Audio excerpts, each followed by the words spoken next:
Well, where we have to start at, I guess, Raj, is back in August of '81. Him and Brother Ranky, at that point, started a church in the front living room of their house. Started right there on a Wednesday night with about 10 to 12 people. And the funny thing of it is we started a church in a house that was considered to be a haunted house.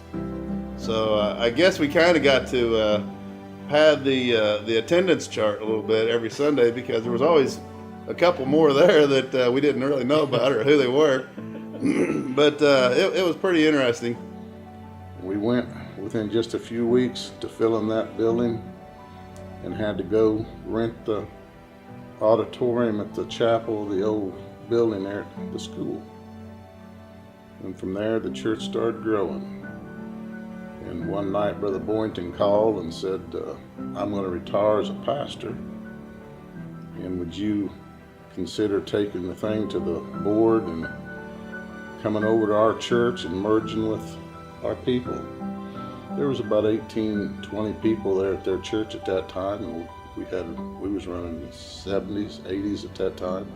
In 1983, when we came, the church was full. It was packed.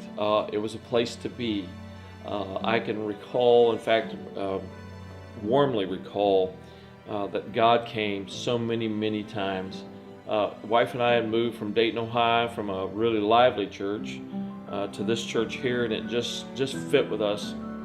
Students, of course, by the gobs, by the score. I mean, in fact, we bussed them over to the church from I rode that bus every day to church. From UBC to there, Yep. and it was always packed full, and excitement came with it. And when you walked in there was electricity in the air, the organ, the piano playing, and all the orchestra, whatever was orchestra there could have been.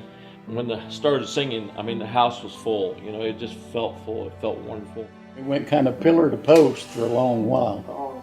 There, while we was outgrowing that, there was many a time I went to church on Sunday morning, and I told Brenda, I hope the floor holds today. If you remember, we was running 160 and 70 and 80 people in that little building, and it was not built good. No.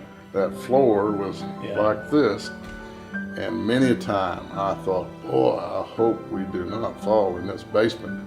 We met in the library and the city hall and the Winks Lions building Club. and the Lions Club and the Masonic Temple one time. I didn't like that one. I'd rather gone to the pastor's home, but we were way too big to be able to do that. Oh, yeah. But we did prayer meeting there sometimes outside Yeah. if we couldn't get the Lions Club. Setup time sometimes took as much time as it did because of the Lions clubs and stuff like that. We had to set up all the chairs, bring in our own keyboard and all our song books and that kind of thing. Yeah. It was interesting to Shows some to set up. dedication for a lot of people. It was a sit up, tear down, stack chairs, just about every Sunday.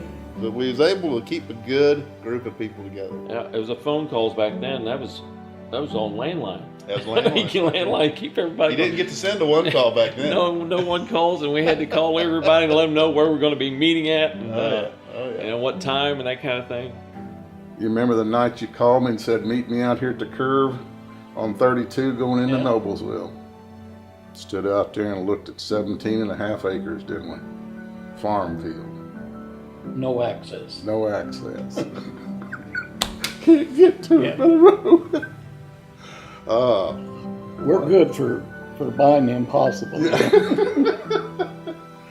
One committed man that really stands out in my mind as the fellow that really kind of put the nail in it as far as making it happen. Of course, Brother Hobbs pushed us to this direction as far as getting the old church sold and getting us on the direction, on the path to making it happen. And then, lo and behold, even after a little bit of time, Brother Harris came into our lives as a man who put himself to the plow with both shoulders and didn't look back. I don't think there was a day that he didn't show up on this job and try to make it happen and try to do something, get something accomplished during that day. Been amazed that the people that were here when we were building the church, there's only one thing that we couldn't decide, and that was which windows we were going to put in the church. It wasn't because one person wanted one particular window and somebody else wanted another. It's because that we were all happy with whatever was presented. Yeah, that's all right, and this is all right. Finally, somebody said, I'm going to make a motion. If you don't like it, vote against it. They made a motion that was unanimous, and that's how it was ended. Sure. I remember the Bowers, who were old people then, and so of course long gone. Ernie indoors. Yes, she would cook and fix breakfast for them, and he made and stained and finished all of the woodwork, the beams and the woodwork around the windows and Spent hours and all that. We've had a lot of good Christmas programs. When Harris's were here, we had some, man, just about had to have second night. We'd had Christmas programs before, but Brother Harris was just one of those guys that he liked all the backdrop stuff. He liked loved to all decorate. everything. You know, he wanted it all. He wanted it to look real. You know, we even covered the platform with grassy stuff that you put out in the, around the camper. You know, There you go. I mean, he would do all that, and windows that would work, doors that would work, and all that kind of thing. He got us kind of started in that. We still do that a little bit every now and then. The Dowlers, they did a lot of things. They had people in their home all the time, kept people here, and started a lot of different programs and did things to try to spur on the fellowship of the church. You know, we've had a church that has some longevity, but yet the Spirit of God is still on the church. Yep. You know, to be able to participate in the services that we've had here at this church have just been, you know, next to heaven, and we're so thankful for that for sure.